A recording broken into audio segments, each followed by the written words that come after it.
तो hello guys, welcome back to my channel. So दोस्तों, जैसा कि हमने कल बात करी थी कि मार्केट में 23,800 के आसपास बहुत स्ट्रॉन्ग रेसिस्टेंस है और मार्केट वहां से रिवर्स कर सकता है। और कल मैंने आपको बताया भी था कि डेली चार्ट पे हमारी इस तरह की एक ऊपर जाके ब्रेकआउट दिखा के आपको ट्रैप करके यहाँ पे एक कैंडल इस तरह की बन सकती है। और मार्केट में कुछ ऐसा ही हुआ है। अब ये चीज़ें पता ऐसे चलती हैं कि जब आप काफ़ी टाइम से मार्केट में एनालिसिस कर रहे हो तो कहीं ना कहीं आपकी एनालिसिस सही हो जाती है। बट पॉइंट वही है कि आपने एनालिसिस देख ली मेरी, बट उसके बाद क्या आपने ट्रेड करा या नहीं करा लेवल के हिसाब से। इसलिए मैंने आपको 23,800 तक के टारगेट दिए थे बाइंग की साइड। अगर आपने लेवल के हिसाब से भी ट्रेड करा होगा मेरा, मार्केट गैप अप हुआ, हमारा रूल पता है आपको, अगर मार्केट गैप अप होता है नीचे जाके हमारे लेवल के ऊपर दोबारा क्लोज करता है, जैसे इस कैंडल के हाई के ऊपर कहीं ना कहीं आपकी एंट्री बनती थी, गैप के पास से सपोर्ट ले रहा था, ये भी एक कंफर्मेशन थी। तो यहाँ पे आप लो पे ट्रेड कर सकते थे, लो का स्टॉप लगा के आपके दोनों टारगेट्स आपके आते, यहाँ पे आपको प्रॉफिट बुक करके बैठ जाना था। बट पॉइंट वही होता है, जब यहाँ पे प्रॉफिट भी आता है तब भी काफी लोग, जब इतना ऊपर मार्केट जा चुका होता है, 8 दिन से मार्केट लगातार ऑलमोस्ट 1,000-1,200 पर मूव कर चुका है, उसके बाद आप और उसको सोच नहीं सकते कि मार्केट ऊपर जा सकता है। उसके अलावा जा सकता है, लेकिन चांसेस बहुत कम है। अब यहाँ पे अगर देखो डेली चार्ट पे, कल मैंने आपको दिखाया था, आई थिंक नेट की रोज ही प्रॉब्लम हो रही है। डेली चार्ट पे मैंने आपको कल भी बताया था सेम चीज़, एक बार मैं डिलीट इसको हाइड करता हूँ, कि मार्केट में इस तरह की कैंडल बनेगी। और उस तरह की कैंडल, क्योंकि ऑलरेडी मार्केट इतने टाइम से रैली कर चुका था, प्लस ये जो इंपॉर्टेंट रेसिस्टेंस था इतनी आसानी से इसको ब्रेक नहीं करने देते। ब्रेक करके आपको एक बार दिखाते जरूर हैं, लेकिन उसके बाद मार्केट में रिवर्सल ही आना था, और ये हमने बात करी थी। मैं अनफॉर्चुनेटली ट्रेड नहीं कर पा रहा हूँ काफी दिनों से, क्योंकि मैं थोड़ा सा बिजी चल रहा हूँ, लेकिन 1 तारीख से शायद मैं फिर से ट्रेड करना शुरू कर दूंगा। ट्रेड में को एक्चुअली बिटकॉइन में करने हैं, क्योंकि बिटकॉइन की कुछ स्ट्रेटेजीज पे भी काम कर रहा था मैं। इंडियन मार्केट में भी ट्रेड करेंगे, बट एक्सपायरी वाले दिन। बट लेट्स सी क्या होता है। बट जैसा भी होगा, एनालिसिस अगर परफेक्ट जाती है आपकी, तो आपका कॉन्फिडेंस अलग ही हो जाता है। तो आपने ट्रेड करा होगा तो आपको पैसे कमाए होंगे। बाकी बात, एक बार सेंसेक्स की एक्सपायरी भी देख लेते हैं, जो हमने बात करी थी कल। सेंसेक्स की एक्सपायरी की अगर बात करें, तो इसके लेवल्स हमने मैंने दिए थे, इसमें भी सेम चीज़ थी। मैंने जो लेवल दिया था आपको 78,262 तक का दिया था। अगेन सेम सेट पे 78,726 का मैंने आपको टारगेट दिया था। अगर आप देखोगे एग्जैक्ट हमारा टारगेट आया है, फर्स्ट टारगेट 482 था, और ये था 5 या 6 कैंडल में, आधे घंटे में एटलीस्ट आपका काम हो गया होगा। पॉइंट लेकिन वही है, इसका ये ट्रेड लेके बैठने का कॉन्फिडेंस जब तक आपको नहीं आएगा, तब तक आप ट्रेड नहीं कर पाओगे। तो वो कॉन्फिडेंस आपको लाना पड़ेगा बार बार, छोटी क्वांटिटी में, क्वांटिटी धीरे धीरे बढ़ा के, उसके बाद बैठने की प्रैक्टिस करके। उसके अलावा उसका कोई रीजन नहीं, कोई तोड़ नहीं है उस चीज़ का। ठीक है, अब हम बात कर लेते हैं कल क्या हो सकता है। सेंसेक्स को हटा देते हैं, क्योंकि सेंसेक्स को हम एक्सपायरी भी देखते हैं। अगर मैं कल की बात करूँ निफ्टी की, बैंक निफ्टी की भी एनालिसिस कर दूंगा आज मैं। सबको डिलीट करते हैं, डेली चार्ट पे चलते हैं। देखो, अब एक चीज़ और आपको सोचनी है कि अब यहाँ से बिल्कुल ही नेगेटिव नहीं हो जाना आपको। होता क्या है, एक रेड कैंडल दिख जाती है लोगों को, तो लोग वहाँ पे बेइंतहा शॉर्ट करना शुरू कर देते हैं कि शॉर्टिंग होगी, शॉर्टिंग होगी। अब यहाँ पे एक एक्चुअली पैटर्न तो बना है, बट उस पैटर्न में कि पास आपको क्या ट्रेड करना है। देखो पैटर्न कहाँ बना है, शूटिंग स्टार का पैटर्न बना है। डिलीट नहीं हुआ है। शूटिंग स्टार का पैटर्न बना है, कहाँ बना है, बिल्कुल रेसिस्टेंस के पास बना है। एक्टिव कब हुआ, अभी एक्टिव नहीं हुआ है, अभी सिर्फ एक रेड कैंडल बनी है। हो सकता है कल मार्केट गैप अप होकर इसको भी ब्रेक कर दे। यहाँ पे सिर्फ प्रॉफिट बुकिंग हुई है अभी। मार्केट इतने टाइम से रैली कर रहा था, थोड़ी सी प्रॉफिट बुकिंग हुई है, थोड़ी और वो भी हो सकती है। ठीक है, बृहस्पतिवार के पास है, एक्सपायरी भी है, कल ट्यूसडे है।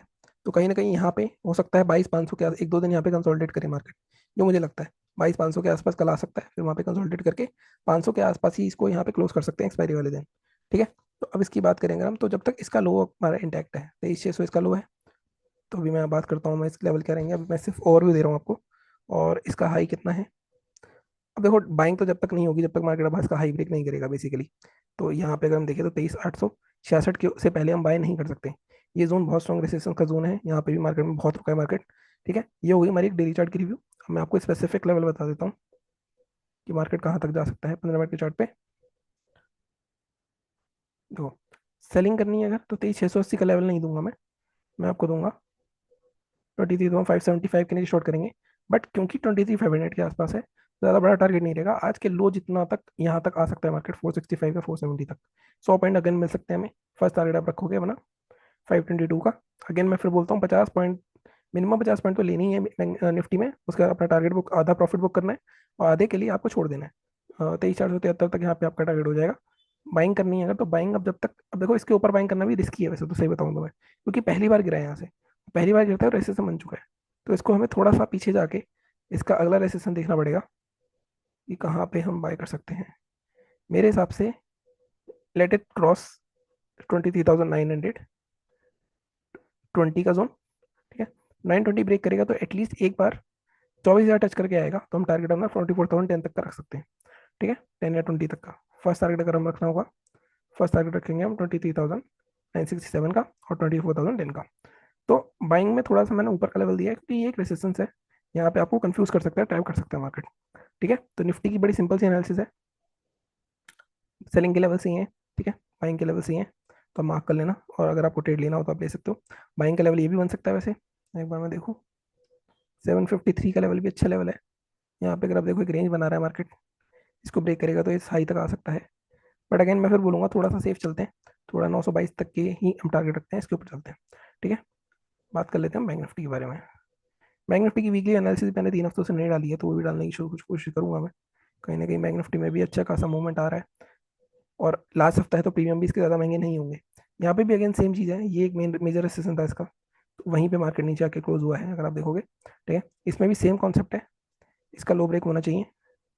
51,429 लो बहुत अच्छी जगह पे है, 51,500 के नीचे ही है। और 15 मिनट के चार्ट पर अगर मैं देखूँ तो इसके लेवल्स के हिसाब से टारगेट क्या रहेंगे हमारे,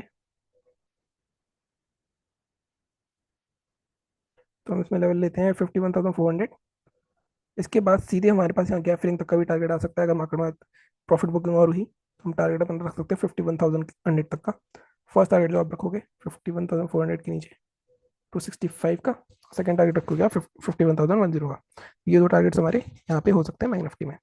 बाइंग अगर करनी है तो बाइंग देखो 52,070 या 100 जब तक ऊपर नहीं निकलेगा, 120 तब तक हम बाइंग नहीं कर सकते। जब कंफर्मेशन आ जाएगी हमारे पास, अब यहाँ पे अगर आप देखोगे तो गैप भी पड़ा हुआ है, तो एटलीस्ट 52,150 का जोन लगाता हूँ मैं। भले ही नीचे आ रहा है मार्केट, बड़ी नीचे है, काफ़ी दूर है, बैठना पड़ेगा इतना। देखो आप चाहो तो वैसे बैंक निफ्टी का अगर मैं लेवल लेता हूँ, आप इस जोन के ऊपर भी बाय कर सकते हो 51,800 के ऊपर। बट मैं आपको बोलूंगा सेफ चलो, नहीं बनता ट्रेड मत करो, 22,144 के ऊपर ट्रेड करना। टारगेट हमारे काफ़ी पीछे जाना पड़ेगा, क्योंकि बैंक निफ्टी काफ़ी टाइम बाद ऊपर आया है अपना। चार्ट कहाँ गया इसका, ठीक है, मतलब इसके ऊपर यहाँ पे भी गैप पड़ा हुआ है। ठीक है, 22,166 के ऊपर बाय कर सकते हैं। टारगेट हमारे रह सकते हैं आपके 400 तक टारगेट ले सकते हो आप। फर्स्ट टारगेट आपका रहेगा 286 का, 407 का। ठीक है, तो ये हमारे हो गए बैंक निफ्टी के लेवल। बैंक निफ्टी में आपको बैठना पड़ेगा, देखो थोड़ा, अगर आप ट्रेड करना है कोई थोड़ा ज़्यादा एग्रेसिव है तो 820 के ऊपर ट्रेड कर सकता है। टारगेट हमारे 52,000 तक के दोबारा हो सकते हैं। ठीक है, यहाँ मैं इसके बहुत ज़्यादा दूर हो गया, लेवल दे ही देता हूँ आपको। इसके लेवल हमारे 51,850। ठीक है, टारगेट आपका ज़्यादा बड़ा टारगेट नहीं रहेगा इसके, इसमें मैं फिर बोल रहा हूँ 52 है, बस 200 पॉइंट आपको ही मिल सकते हैं। अगर ये भी क्रॉस हो जाता है 52,073, तब आप 52,200 तक के टारगेट पे जा सकते हो। थोड़ी सी लेवल एडजस्ट करी है मैंने बैंक निफ्टी में। ठीक है, तो ये हमारी आज की एनालिसिस थी। अगर मैं फिर बोल रहा हूँ मेनली तो मेरे को बिटकॉइन में ट्रेड करना है अब, क्योंकि बिटकॉइन की कुछ स्ट्रैटेजीज में मैं काम कर रहा था, मतलब कुछ दिनों से रात को ही देखता था, दिन में तो टाइम नहीं मिलता था। बट अगर सब कुछ ठीक रहता है तो आई थिंक 1 तारीख से बिटकॉइन में एक नया मतलब अकाउंट तो है मेरे पास, नया अकाउंट तो नहीं बनाऊंगा। उसमें ही आई थिंक 1 लाख के हिसाब का कैपिटल डाल के उसके देखेंगे कितना ग्रो करते हैं और कितने महीने ग्रो करते हैं उसको। ठीक है, बाकी चाहे कोई इसी तरह सपोर्ट करो, सब्सक्राइब करो। Thank you so much.